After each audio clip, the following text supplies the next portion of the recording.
اور انقلابی دعوت کے اعتبار سے انسانوں میں 4 قسمیں ہوتی ہیں، کوئی نبی، صدیقین، شہداء، صالحین۔ اب وہ کون سے 4؟ دیکھیے پہلے بات سمجھ لیجیے کیونکہ وقت محدود ہے۔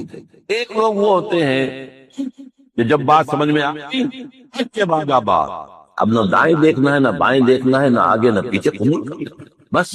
یعنی وہ لوگ جن میں ہمت ہے، کردار کی طاقت ہے، حوصلہ، مثابرت ہے، مقاومت ہے، ایک وہ لوگ یہ نہیں دیکھتے کوئی اور بھی چل رہا کہ نہیں چل رہا، کچھ چلے تو چلے، نہیں چلے تو چل، مجھ پر تو حق باتیں ہوگی، بات ختم۔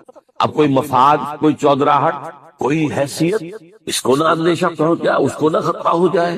جیسے وہ نجران کے عیسائیوں کو وفد آیا تھا تو 2 بھائی تھے ٹاپ کے، ان کے بڑے تو وہ جب حضور نے مباہلے کا چیلنج دیا تو پھر بھاگ کر رات چلے گئے، ورنہ 70 افراد کا نجران کے وفد آیا تھا۔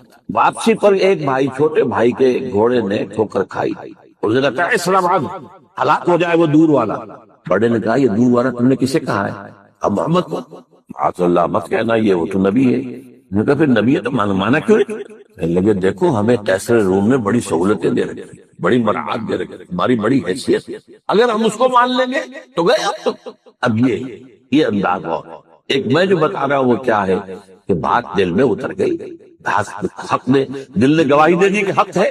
اب کوئی دائیں بائیں دیکھنا، کوئی اور ہے کہ نہیں ہے، کوئی چل رہا ہے نہیں چل رہا ہے، کیا امکانات ہیں، کیا کوئی حساب کتاب کر کے کیا امکانات ہے، کامیابی کے کتنے فیصد امکان، کچھ نہیں، حق ہے اور حق کا یہ حق ہے کہ اسے قبول کیا۔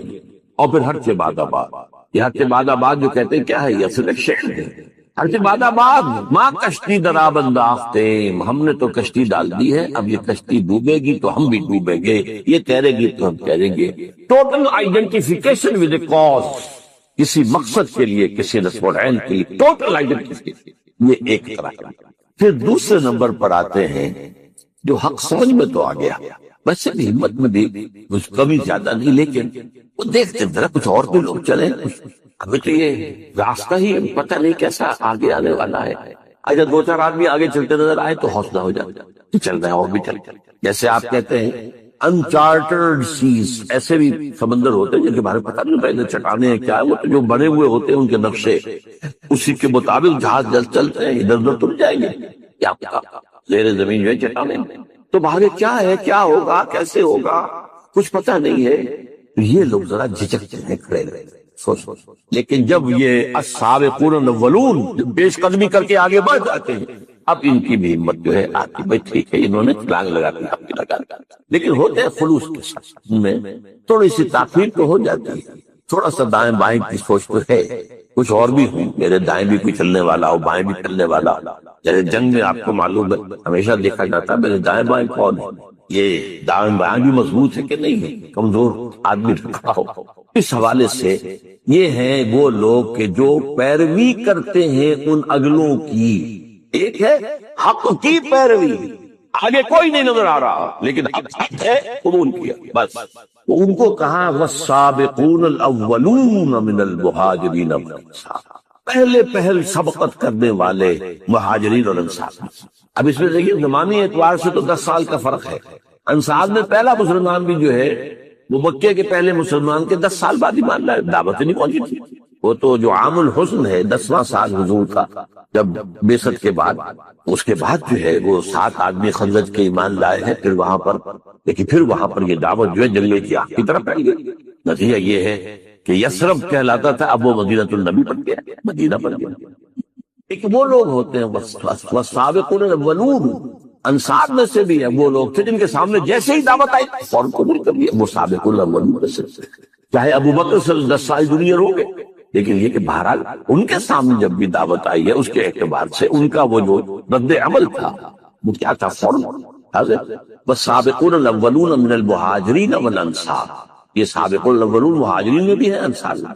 والذین اتبعوہم بإحسان، اور وہ لوگ جنہوں نے ان کی پیروی کی لیکن خوبصورتی کے ساتھ، انہوں نے پورے دل کے ساتھ کرتے ان کی وہ کرتے ہوئے پیروی کرتے۔ آگے چلنے والوں کے جو ہے ان کے تو رتبے جو ہے پھر بہت بڑے آگے ہیں، بہت ان کے رتبے ہیں سوا، لیکن یہ کہ بہرحال یہ بھی خلوص کے ساتھ چلنے والے، صحیح چلنے والے، پوری شخصیت کو لے کر چلنے والے۔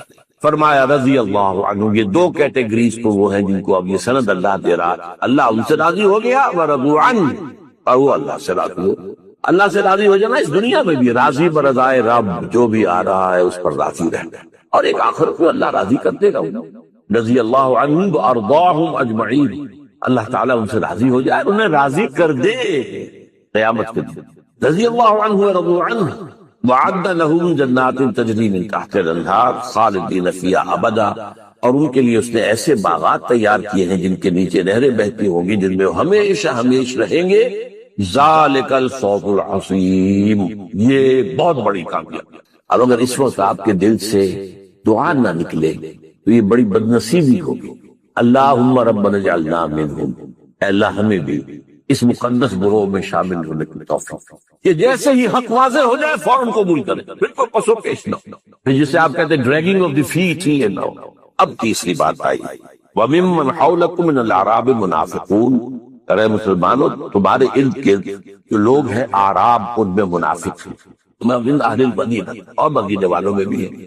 نفاق کا مرض جو ہے اعراب میں زیادہ تھا، اس لیے کہ ان کو حضور کی تربیت اور تزکیے سے اتنا فائدہ اور تعلیم سے تو نہیں پہنچتا تھا، تو کبھی آ گئے دیکھ لیا حضور۔ مدینے والے تو مسلسل حضور کی تعلیم، تربیت، تزکیہ اس سے مستفید ہوتے، لہذا الاعراب اشد نفاقا، یہ قرآن کسی صورت میں ہے۔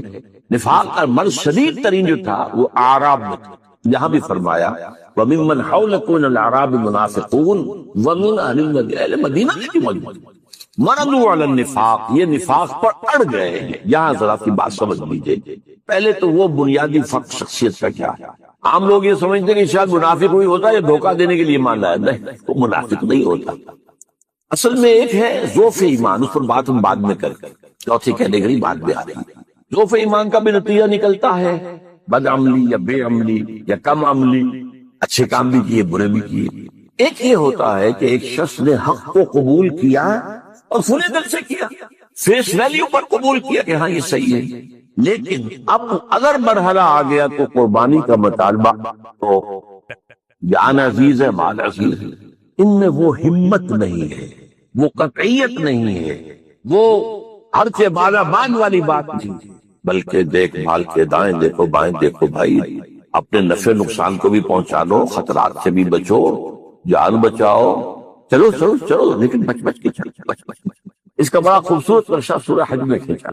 وَمِنَ النَّاسِ مَن يَعْبُدُ اللَّهَ عَلَى حَرْفٍ، لوگوں میں سے ایسے بھی ہیں جو کنارے کنارے اللہ کی بندگی کرنا چاہتا، مجدار میں نہ جانا، بچ کر چل۔ ایک وہ ہے تو بچا بچا کے نہ رکھ اسے، تیرا آئینہ ہے وہ آئینہ، یہ شکست ہو تو عزیز تر ہے لیا ہے آئینہ ساز۔ اب یہاں سے اصل میں اس کو قرآن کہتا ہے مرض، بیماری۔ نفاق کے پھر مراحل، پہلا مرحلہ تو کیا ہوتا ہے کہ انسان سے کوتاہی ہو گئی اور اس کو میں جھوٹا بہانہ بنا دیا، نفاق شروع ہو گیا۔ اگر کوتاہی ہوئی اور مان لیا تو یہ انصاف نہیں ہے، مان لیا، توبہ کی، حضور کی خدمت میں بھی حاضر ہو گئے، حضور میں اعتراف کرتا ہوں مجھ سے کوتاہی ہوئی ہے، میرے لیے اللہ سے دعا کی، استغفار کی، یہ نفاق نہیں، یہ ذوف ایمان ہے، وہ جو میں عرض کر رہا ہوں کہ فورتھ کیٹیگری۔ لیکن جب جھوٹ بولا نفاق شروع ہوئے، اور جیسے ٹی وی کے بارے میں مشہور تھا کسی زمانے میں، 3 سٹیجز، فرسٹ سیکنڈ تھرڈ میں آ گئی تو کوئی توقع نہیں بچنے کی، اسی طرح اس کی 3 سٹیج، صرف جھوٹ پر مبنی پہلی سٹیج، پھر جھوٹی قسم، چونکہ جب دیکھا میں نے بار بار بہانہ بنایا جھوٹا، اب لوگ مسکرانے لگتے ہیں میری بات سن کر، وہ سمجھتے ہیں کہ یہ تو اس کا تو کام ہی بہانے بنانا، تو خدا کی قسم، اللہ کی قسم، اللہ کو حاضر ناظر جان کر کہہ رہا ہوں، میری یہ مجبوری ہے، میری بیوی بستر مرگ پر پڑی ہے، میرا فلاں یہ، میں جنگ میں نہیں کر سکتا، میں یہ نہیں کر سکتا، قسم۔ اتخذوا ایمانہم جنۃ، انہوں نے اپنی قسموں کو ڈھال بنا لیا۔ اور تیسری سٹیج ہوتی تھی جبکہ دل میں بغض پیدا ہو جائے، یہ نبی نے ہمیں کس مصیبت میں ڈال دیا۔ ایک صاحب ایمان سابق الاولون وہ کہتے تھے نبی کا احسان تو ہم اتار ہی نہیں سکتے، انہوں نے ہمیں سیدھا راستہ دکھایا، وہ جو ہمارے محسن ہے، محسن اعظم۔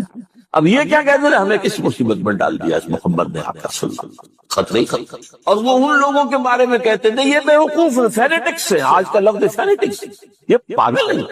وَإِذَا قِيلَ لَهُمْ آمِنُوا كَمَا آمَنَ النَّاسُ قَالُوا أَنُؤْمِنُ كَمَا آمَنَ السُّفَهَاءُ، وہ اللہ کے بندو تم ایمان لائے ہو تو جیسے اور لوگ ایمان لائے ویسے ہی مان لاؤ، پھر سنو، مانو، اطاعت کرو، قربانیاں دو۔ ہوگا ہم کو بے وقوف ہے کیا ہم ایمان لائے جیسے یہ بے وقوف لوگ ایمان لائے؟ تو فینیٹکس ہے، تم دیوانے ہیں، تم مجنون ہے، جنونی لوگ ہیں۔ اب یہ ہے نفاق۔ اب قرآن میں جن لوگوں کی بھی نگاہ ہے بڑی تدریج کے ساتھ سورہ بقرہ میں صرف مرض کا ذکر کیا، لفظ نفاق نہیں ہے، بیماری ہے تاکہ جو بھی ہوش میں آ سکتا ہو ہوش میں آ جائے کہ دیکھو تمہیں ٹی بی کی ہو گئی ہے انفیکشن میں، فوراً علاج کراؤ۔ اس کے بعد پھر ذرا اور آگے بڑھ کر پھر لفظ منافق آیا سورہ آل عمران میں۔ غزوہ احد کے موقع پر چونکہ اس کا ظہور ہو گیا، 300 کو لے کر عبداللہ ابن ابی واپس چلا گیا میدان میں، تو لفظ منافق پہلی دفعہ پھر سورہ نساء میں کھل کر آیا، اور فائنل سورج جو ہے سورہ توبہ ہے۔ پھر یہ کہ لفظ عام کی، لیکن ایک پردہ پڑا رہنے دیا گیا، کسی کو شخصاً منافق نہیں کہا گیا۔ یہ بیماریاں ہیں، یہ کمزوریاں ہیں، کہ یہ علامات ہیں، کہ یہ طرز عمل ہے، تاکہ جو بھی ہوش میں آ سکتا ہوش میں آ جائے۔ منافق کہہ کر ابھی انہیں ان پر لیبل نہیں لگایا۔ یہ مرض پھر اپنی پوری انتہا کو پہنچا ہے، یہ جو آخری دور ہے غزوہ تبوک کا موقع ہے، سخت ترین آزمائش تھی۔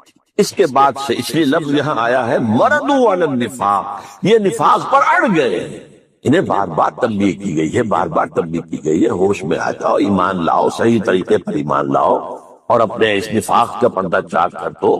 ان المنافقین فی الدرک الاسفل من النار، منافقین تو آگ کے سب سے نچلے طبقے کے اندر ہوں گے، جہنم کے اندر۔ ہر طرح کی جس کو کہا جا سکے تعلیم اور ترغیب اس کے حوالے سے، لیکن جب لا علاج ہو گئے اور تھرڈ سٹیج کو پہنچ گئے، اب اس وقت 4 کام کیے حضور نے جو پہلے کبھی نہیں کیے۔ غزوہ تبوک سے واپسی پر سب سے پہلے آپ نے وہ مسجد زرار کے نام سے جو اڈا بنایا تھا اپنا، اسے جا کر آگ لگا دی۔ اس سے پہلے حضور نے ایک مصلحت کو سامنے رکھا کہ یہ منافقین اوس اور خزرج میں سے ہیں، کوئی قبائلی عصبیت بھڑک اٹھتی ہے ان کے خلاف اگر ہم نے ایک کام کیا۔ ابھی وہ قبائلی عصبیت لوگوں کے دلوں سے بالکل نکلی نہیں ہے۔ جو سردار تھا منافقین کا ابی، عبداللہ ابن ابی، وہ خزرج کا سردار تھا، اور اسے بادشاہ بنانے کا فیصلہ ہو گیا تھا، تاج تیار ہو چکا تھا سونے کا، آج کوشی باقی تھی کہ حضور تشریف لے بے تاج بادشاہ آ گئے، تو اس کا سارے خواب درہم برہم ہو گئے۔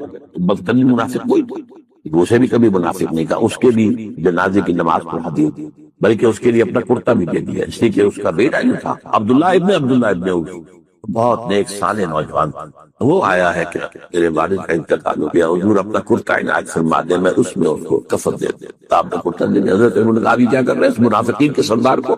فرمایا عمر میرا کرتا اس کو اللہ کے عذاب سے نہیں بچا سکتا۔ ہم پتہ نہیں کیا کیا چیزیں تبرک بنا کر اپنے پاس رکھتے ہیں، یہ تبرک میرے ساتھ میرے کفن میں رکھ دیتے، حضور کے کرتے سے زیادہ تبرک والی شے کو ہو سکتی۔ فرمایا میرا کرتا اس سے عذاب سے بچا۔ 12 پہلا کام آپ نے یہ کیا، اڈا ان کا جا کے جلا دیا، حالانکہ ایک اشتعال ہو، مسجد جلا دی، مسجد ہو سکتا ہے نام تو مسجد تھا، مسجد، لیکن تھا وہ اڈا۔ دوسرا کام یہ کیا کہ آپ نے پردہ چاک کر دیا۔ حضرت عمر کی روایت ہے رضی اللہ تعالی عنہ کہ جمعے میں آپ نے ممبر سے کہا فلاں ابن فلاں نکل جاؤ تم منافق، فلاں ابن فلاں نکل جاؤ ہماری مسجد سے تم منافق۔ 36 انسانوں کو آپ نے اس طرح۔ تیسری بات یہ کی گئی قرآن مجید اسی سورۃ توبہ میں فرمایا گیا کہ اب آپ آئندہ ان میں سے کسی کی نماز جنازہ نہیں پڑھیں گے اور نہ کسی کی قبر پر کھڑے ہوں۔ اب آپ اور وہ چیز کر دی جس کو میں نے بعد میں پڑھا، 2 آیتیں ہیں۔ منافقین کا ایک طرز عمل یہ ہوتا تھا کہ اگر تم جہاد کا قتال کا معاملہ آیا ہے، یہ ہم سے چندہ لے لیجیے، ہم انفاق کرنے کو حاضر ہیں، اور حضور کو بہت دیا کرتے تھے۔ اب وہ بھی بند کیا گیا، کہہ دیا گیا انفقوا قولا او کرہا، اے نبی منافقین سے کہہ دیا چاہے خوش دلی سے خرچ کرو، انفاق کرو، چاہے مجبوری کو، لن یتقبل منکم، اب یہ قبول نہیں کیا جائے گا۔ ان کی کوئی چندہ، ان کا کوئی ڈونیشن، ان کا کوئی جو ہے صدقہ آپ نہ لیجیے۔ انکم کنتم قوما فاسقین، تم یقیناً فاسق لوگ ہو۔ وما منعهم ان تقبل منهم نفقاتهم الا انهم كفروا بالله، اور نہیں محروم کیا انہیں اس بات سے کہ ان کے نفقات، ان کا انفاق قبول کیا جاتا، مگر اس لیے کہ وہ اللہ سے کفر کر چکے ہیں۔ یہ نفاق جب اس سٹیج کو پہنچ گیا تو کفر ہو چکا، اگرچہ کفر ابھی چھپا ہوا کفر ہے، ظاہر نہیں ہے، وہ کفر نہیں جس کو مرتد کہہ دیا جائے، وہ نہیں ہے۔ اس کی مثال میں دیا کرتا ہوں کہ کہیں شہتیر لکڑی کے جو ہوتے تھے، اب تو خیرار شیشے کا زمانہ ہے، وہ جو دیمک لگتی ہے وہ اندر ہی اندر چاٹتی رہتی ہے، اندر ہی اندر، لیکن اوپر ایک تختہ رہنے دیتی ہے۔ اتنا ہوش اس انسیکٹ کو بھی اللہ نے دے رکھا ہے، اگر ظاہر ہو گیا تو یہ ہمارا فورم جو ہے یہاں پاچا کر دے گی۔ اندر کھوکھلا، اچانک بیٹھے گا، جب شیطان جب گرے گا بند ہو تو اس کو تو نیمک کھا گئی تھی۔ تو وہ نفاق اندر ہی اندر ایمان کو ختم کر دیتا ہے، ایمان کفر میں بدل چکا ہے، اگرچہ یہ کفر قانونی نہیں ہے، لیکن تم اس سٹیج کو پہنچ چکے ہو کہ جو کفر کی سٹیج ہے۔ اس اعتبار سے 4 باتیں ہو گئی۔ ان کا مرکز جلا دیا گیا، نمبر 1، ان کا پردہ چاک کیا گیا، بہت سو کا، سب کا نہیں، بہت سو کا، دونوں میں اہم تر ہوگی۔ حضور کو روک دیا گیا، آئندہ آپ ان میں سے کسی کی جنازے کی نماز نہیں پڑھائی اور نہ ہی ان کی قبر پر کھڑے ہوئے، اور ان کا کوئی صدقہ، کوئی انفاق قبول نہیں۔ یہ ہو گیا تیسری جو کیٹیگری تھی۔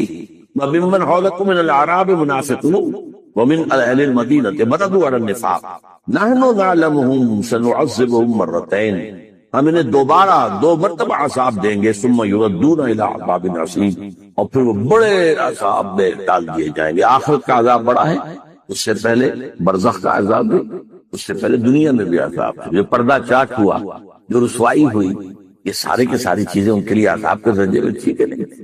اب چوتھی بات آ رہی ہے، وآخرون، یہ اصل میں 2 انتہائی چیزیں تو آ چکی ہیں، 2 اوپر، السابقون الاولون من المہاجرین والانصار، سب سے نیچے منافقین، درمیان میں ایک طبقہ ہے۔ وآخرون اعترفوا بذنوبہم، اور کچھ لوگ وہ ہیں جو اپنے گناہوں کا اعتراف کرتے ہیں، اپنی کوتاہی۔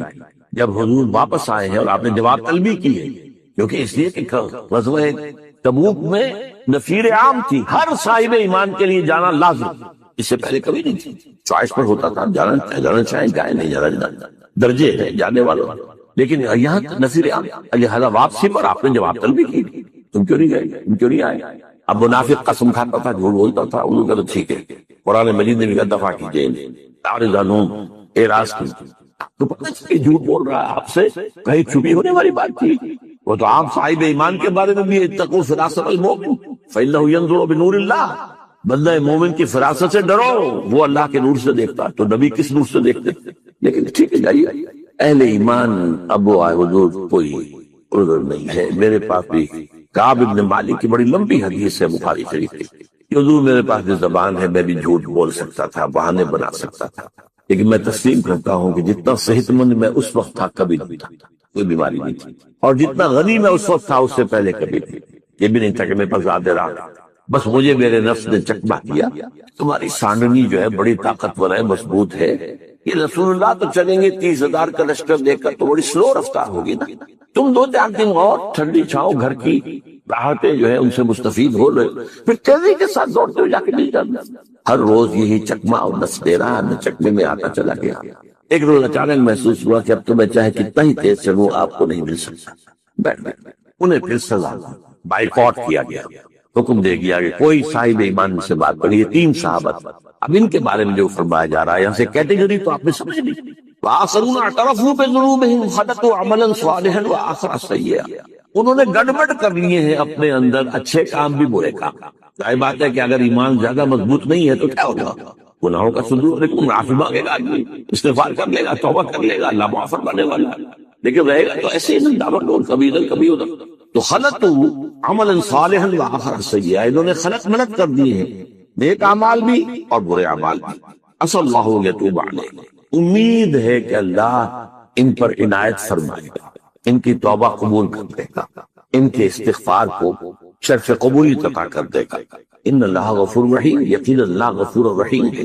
خذ من اموالہم صدقۃ، اے نبی ان کے اموال میں سے صدقہ قبول کر لیجئے، منافقین کا کوئی صدقہ قبول نہیں ہے، لیکن خذ من اموالہم صدقۃ تطہرہم بہ وتزکیہم، تطہرہم وتزکیہم بہا، یہ صدقہ جو یہ اللہ کے راہ میں دیں گے، انفاق کریں گے اور آپ اس کو قبول کر لیں گے تو ان سے تطہیر ہوگی، ان کا اندر پاک ہوگا، گناہوں کے جو اثرات ان کے باطن میں ہیں، ان کی شخصیت کے اندر، وہ اس میں سے دھل جائیں گے، اور تزکی، زکات، یہ ان کے لیے تزکیے کا ذریعہ بن جائے گا، اندر کی پاکی کا۔ وصلی علیہم، اور ان کے لیے آپ دعا بھی کی، منافقین محروم ہو گئے۔ استغفر لہم او لا تستغفر لہم ان تستغفر لہم 70 مرۃ فلن یغفر اللہ، اسی سورۃ توبہ کی آیت۔ اس منافق کے موضوع پر یہ چوٹی کی سورت، ٹاپ کی کلائمیکس، اے نبی آپ چاہیں ان کے لیے استغفار کریں چاہے نہ کریں، آپ 70 مرتبہ بھی استغفار کریں گے تب بھی اللہ معاف نہیں کرے گا۔ یہ دوسری بات ہے کہ حضور کی شخصیت کا پہلو، آپ نے فرمایا اگر مجھے معلوم ہوتا کہ 70 بار سے زیادہ استغفار کرنے پر اللہ انہیں معاف کر دے گا تو میں 70 بار سے زیادہ کروں گا، لیکن انداز میں یہ کہ کرنا ہے ہی نہیں، 70 مرتبہ 70,000 مرتبہ بھی کر لگے تو معاف نہیں، لہٰذا میں نہیں کر سکتا۔ تو فرمایا خذ من اموالہم صدقۃ تطہرہم وتزکیہم بہا، اس صدقے کے ذریعے سے تطہیر ہوتی ہے اور تزکیہ، اسی لیے جو مالی عبادت ہے اسلام میں اس کا نام زکوٰۃ ہے۔ کیوں؟ تزکیے سے بنائی رہی، یہ بھی انسان کے دل کے اندر کی باطنی جو صفائی ہے اس کا ذریعہ